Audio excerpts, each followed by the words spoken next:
Bismillahirrahmanirrahim.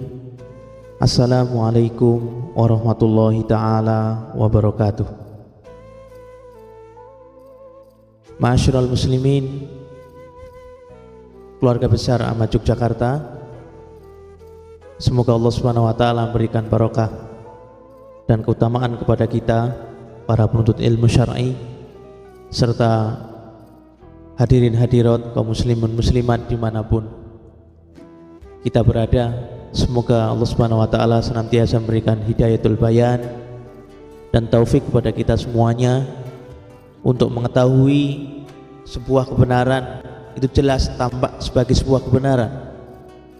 Kemudian yang lebih terpenting adalah kita diberikan kekuatan lahir dan batin untuk mampu mengimplementasikan kebenaran yang telah kita pahami bersama ke dalam perbuatan nyata bil a'mal al jawari, dengan mengamalkan dengan anggota badan.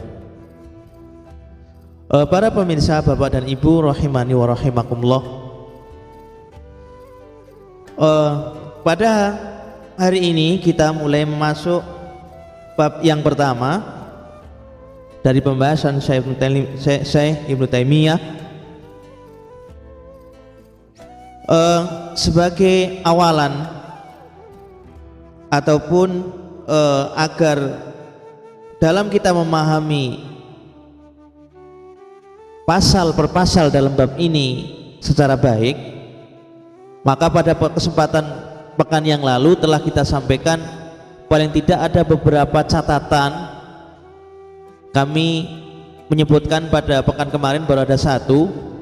Salah satunya catatan yang pertama, bahwa Syekh memulai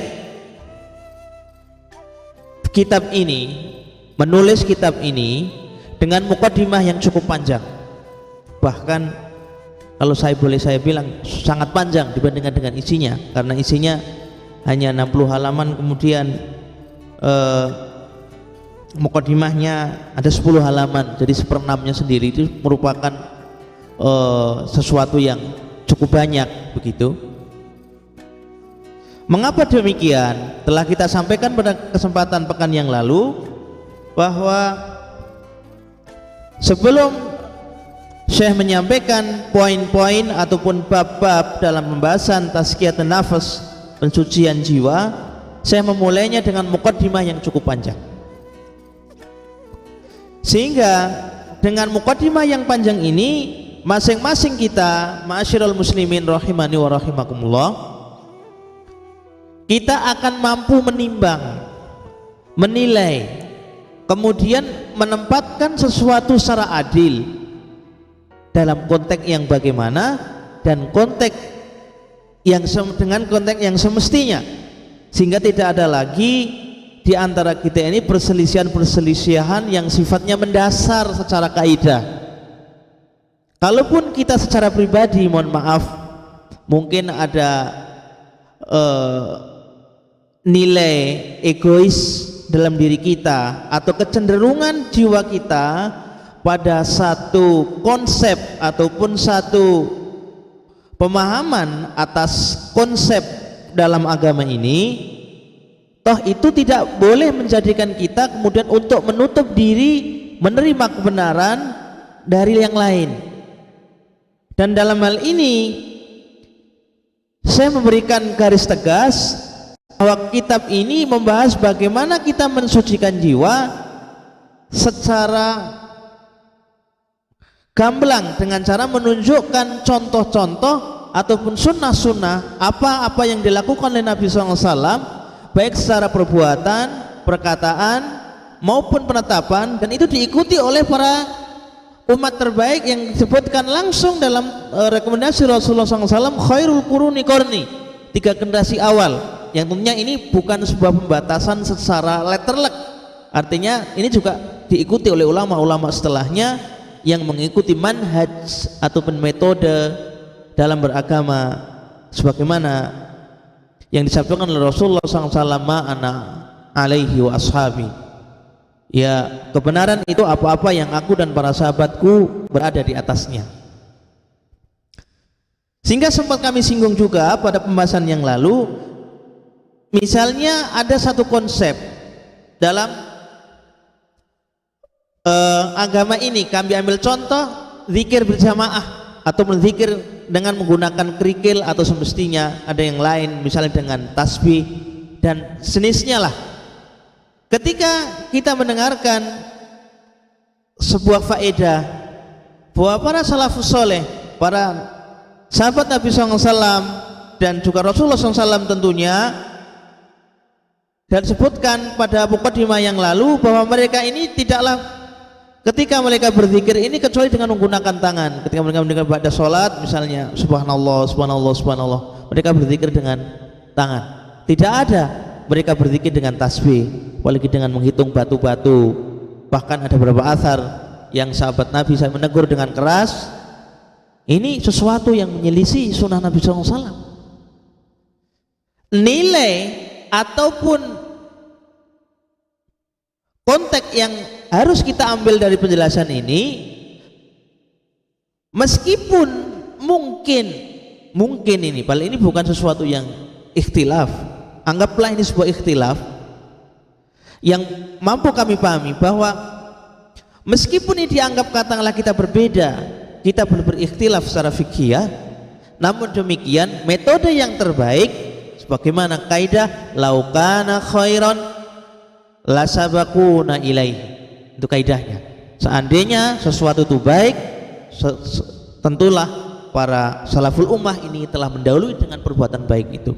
Dan konteks baik ini adalah konteks dalam kehidupan beragama tentunya. Kita tidak membahas dalam kehidupan dunia, karena Rasulullah SAW mengatakan antum a'lamu bi umuri dunyakum, sungguhnya engkau lebih mengetahui apa tentang urusan dunia kalian. Fabidini fa'alayya, kemudian untuk urusan agama hendaknya dikembalikan kepadaku, yaitu kepada Rasulullah sallallahu alaihi wasallam sebagai pembawa risalah dari Allah Subhanahu wa taala.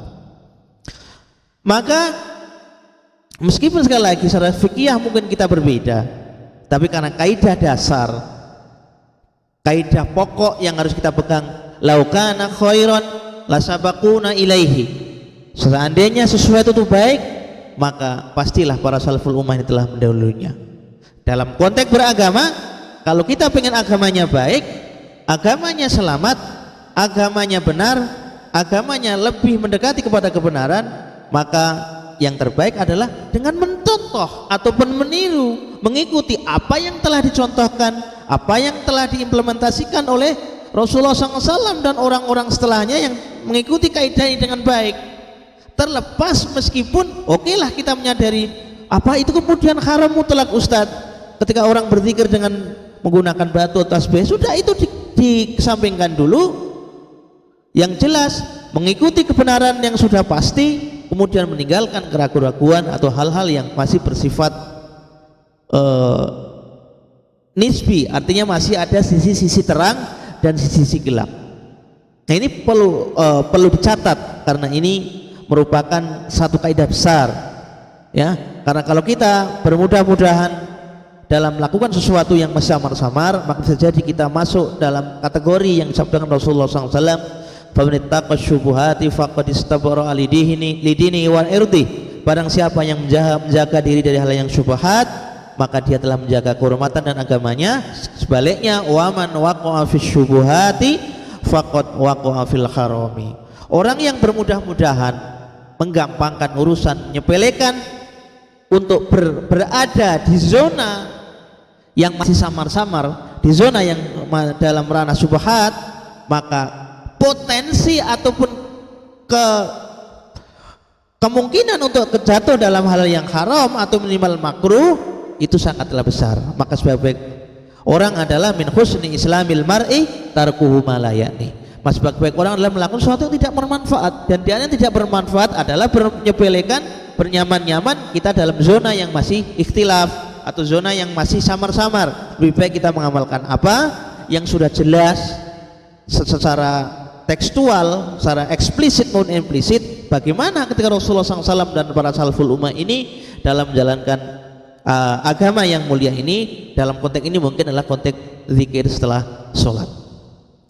Kemudian yang kedua, sebagai penutup akhir dari sesi kali ini, kita sampaikan faedah atau catatan kenapa Syekh ini memulai dengan mukadimah yang sangat panjang. Kemudian beliau memulainya dengan pada bab atau pasal yang baru ini, yaitu fi tazkiyatin nafas, ta'rifu tazkiyatin nafas, pengertian tazkiyatun nafas ini dengan menukil awal-awal ayat-ayat Al-Qur'an. Ini karena memang Quran ini semakin digali akan semakin luas faedahnya, sehingga ketika kita baru memahami satu ilmu, membaca satu kitab, membaca satu faedah, satu risalah, satu kutip, maka tidak bermudah-mudah kita untuk menjustis atau untuk menghukumi, apalagi keluar.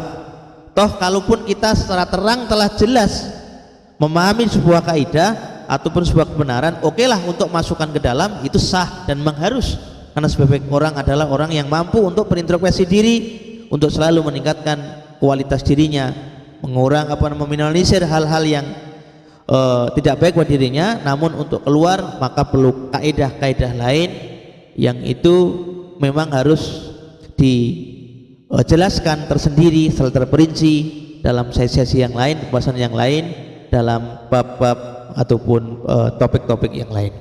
Demikian yang faedah yang dapat kami tekankan, yang kami sampaikan untuk pertemuan Jumat kali ini.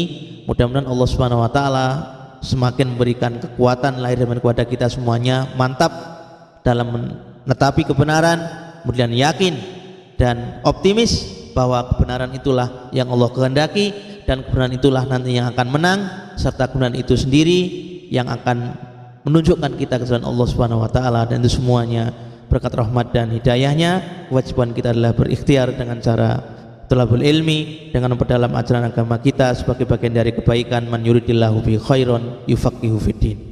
Demikian, mudah-mudahan Allah Subhanahu wa taala sekali lagi memberikan kemudahan bagi kita semuanya untuk memahami agamanya, memahami ayat-ayatnya, dan memahami sabda Rasulnya sebagai jalan kita menuju kebenaran. Wa akhiru da'wan alhamdulillahirabbil alamin.